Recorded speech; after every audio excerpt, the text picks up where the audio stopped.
YCP పాలనలో matching గ్రాంట్ను విడుదల చేయకుండా కేంద్ర ప్రాయోజిత పథకాలకు తూట్లు పొడిచారని 20 సూత్రాల కార్యక్రమాల అమలు చైర్మన్ లంకా దినకరన్ మండిపడ్డారు. జగన్ పాలనలో ప్రైవేటు పెట్టుబడుల మాట అటుంచితే ఉన్న కంపెనీలు పెట్టుబడులు ఉపసంహరించుకున్నాయని దుయ్యబట్టారు.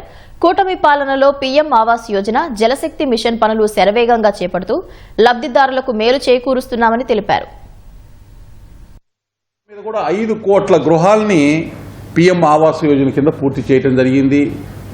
2019-24 మధ్య కనీసము ఒక 4-5 లక్షల గృహాలను కూడా పూర్తి చేయకపోగా 2019కి ముందు పూర్తయినటువంటి గృహాలకు అవసరమైనటువంటి మౌలిక సదుపాయాలు కల్పించకపోవటం, దాదాపు పూర్తయినటువంటి గృహాలకి కావలసినటువంటి చివరి అభివృద్ధి కార్యక్రమాలు అక్కడ మౌలిక సదుపాయాల కల్పనకు అవసరమైన ఏవైతే ఉన్నాయో అవి పూర్తి చేయకపోవటం వల్ల నామమాత్రంగానే ఇళ్లు పూర్తయినటువంటి పరిస్థితి 2019-24 మధ్య.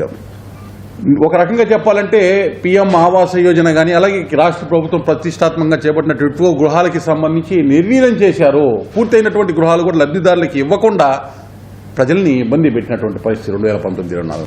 నేడు రాష్ట్రంలోని డబుల్ ఇంజన్ సర్కారు ఇప్పటికే కేటాయించినటువంటి ఈ 30 లక్షల ఇళ్లు కాకుండా PMAY 2లో కూడా గృహాలని తీసుకొని ఇంకా ఎవరైతే లబ్ధిదారులు ఉన్నారో ఇవ్వవలసినటువంటి వారు గృహాలు లేనటువంటి వారికి అందించే విధంగా కార్యక్రమం తీసుకుని ముందుకు వెళ్ళడం జరుగుతుంది.